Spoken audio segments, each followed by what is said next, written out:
BEd प्रथम वर्ष प्रथम सेमेस्टर की परीक्षाओं के लिए बाल विकास से संबंधित जो प्रश्न हैं, बाल्यावस्था में उसका विकास की मनोवैज्ञानिकों ने बाल विकास को कितनी अवस्थाओं में विभाजित किया है।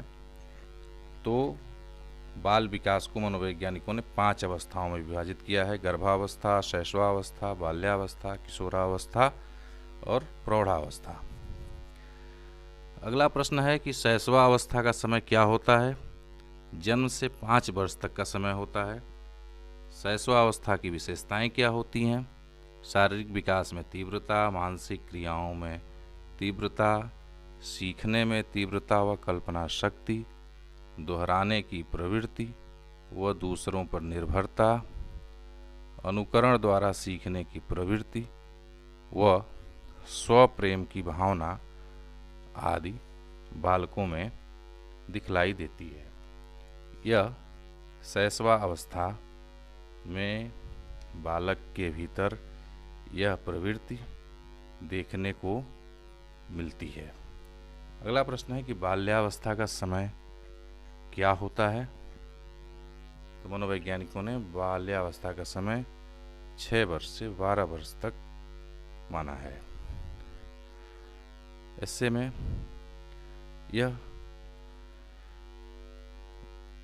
6 वर्ष से 12 वर्ष तक का समय बाल्यावस्था, शैशवावस्था जन्म से 5 वर्ष तक। शैशवावस्था के बारे में महान मनोवैज्ञानिक फ्रायड ने कहा है कि मनुष्य को जो कुछ बनना होता है वह शुरू के 4-5 वर्षों में बन जाता है। ऐसा फ्रायड महोदय का कथन है कि बालक अपने शुरुआती 4-5 वर्षों में ही उसके जीवन की सारे लक्षण उसमें दिखलाई पड़ने लगते हैं और उससे तय हो जाता है कि वह आने वाले समय में कैसा बालक, कैसा मनुष्य बनेगा। एडलर ने इस शैशवावस्था की चर्चा करते हुए कहा है कि बालक के जन्म के कुछ माह बाद ही निश्चित किया जा सकता है कि जीवन में उसका क्या स्थान है। ये प्रख्यात शिक्षा मनोवैज्ञानिक एडलर साहब का कथन है।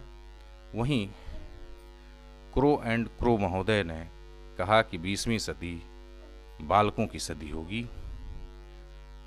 उन्होंने बाल्यावस्था की चर्चा करते हुए इसे इंगित किया है।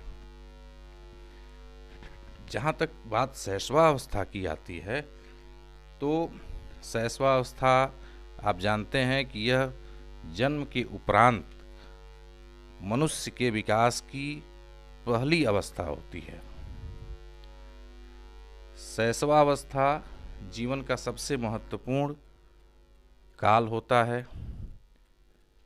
बालक जब जन्म लेता है, जन्म से 5 या 6 वर्ष तक का जो समय होता है, अवस्था होती है, उसको हमारे मनोवैज्ञानिकों ने शैशवा अवस्था का काल कहा है।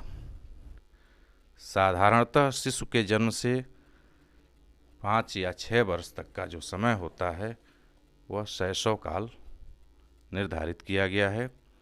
इस अवस्था को व्यक्ति के विकास की नींव हमारे मनोवैज्ञानिकों ने कहा है कि इस अवस्था में शिशु के विकास पर जितना ध्यान दिया जाए उतना ही उसका अच्छा विकास और जीवन सुंदर होता है। प्रसिद्ध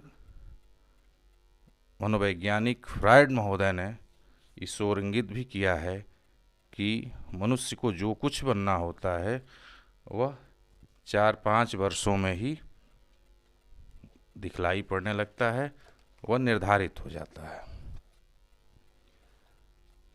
प्रसिद्ध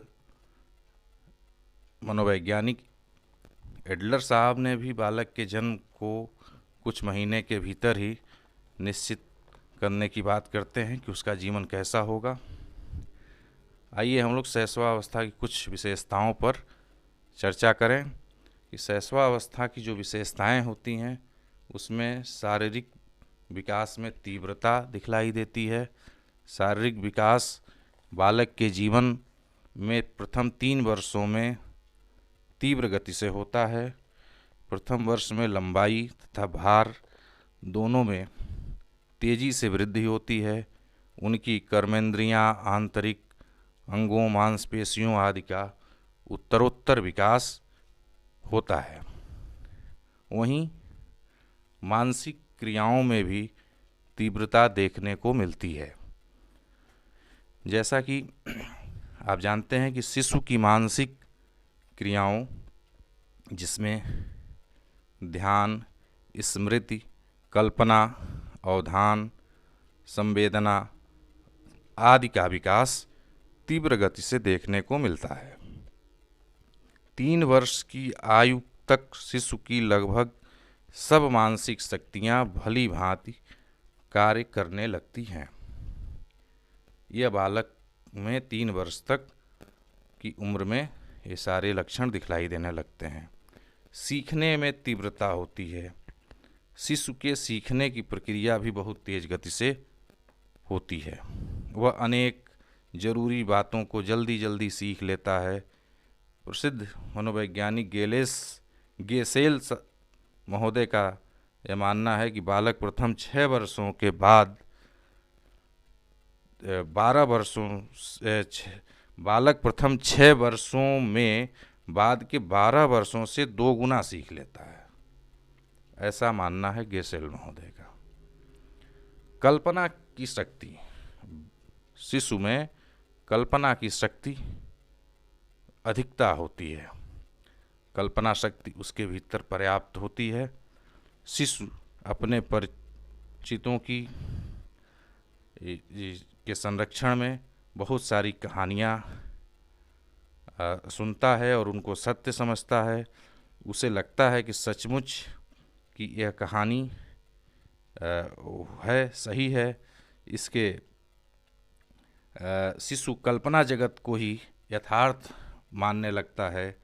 यथार्थ जगत की गतिविधियां उसे प्रभावित नहीं करती। शिशु की कल्पना शक्ति इतनी प्रबल होती है कि वो बहुत सी बातों की कल्पना कर लेता है। जैसे बालक लाठी को घोड़ा समझता है, पहिए को रेल समझता है। दूरदर्शन पर आने वाले कार्यक्रमों के जो दृश्य होते हैं उनका वह नकल करने लगता है। बालक शैशव अवस्था में बातों को दोहराने लगता है, यानी दोहराने की प्रवृत्ति भी बालकों में देखने को मिलती हैं। शिशु में जो शब्द और वाक्य बार बार दोहराने की प्रवृत्ति देखने को पाई जाती है, उसे इस काम में काफ़ी आनंद की प्राप्ति होती है। उसकी खास विशेषता यह होती है कि वह दूसरों पर निर्भर होता है।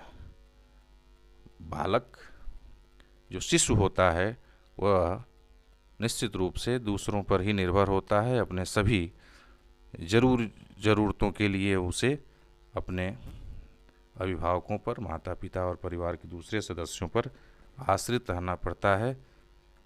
इस प्रकार स्नेह, प्रेम, सुरक्षा आदि सब के लिए उसे अपने परिजनों पर निर्भर रहना पड़ता है। बालक में शिशु में अनुकरण की प्रवृत्ति पर्याप्त पाई जाती है। जो कुछ भी वह अपने से बड़ों को देखता है उसका वह अनुकरण करने की कोशिश करता है और वह लगातार सीखता है, अनुकरण करता है। इस तरह बालक में जो सीखने की प्रवृत्ति है उसका विकास होता रहता है। स्वप्रेम की भावना बालक में शिशु में दिखलाई पड़ती है। वह अपने प्रति प्रेम की भावना का उसमें बाहुल्य होता है, अधिकता होती है। वह अपने माता पिता के गोद में किसी अन्य बच्चे को देखकर ईर्ष्या करता है। वह सभी वस्तुओं और माता पिता व भाई बहनों का सारा प्रेम खुद पाना चाहता है। वह दूसरे बच्चों की अपेक्षा खुद के प्रति ज़्यादा सतर्क और स्नेह की अपेक्षा करता है।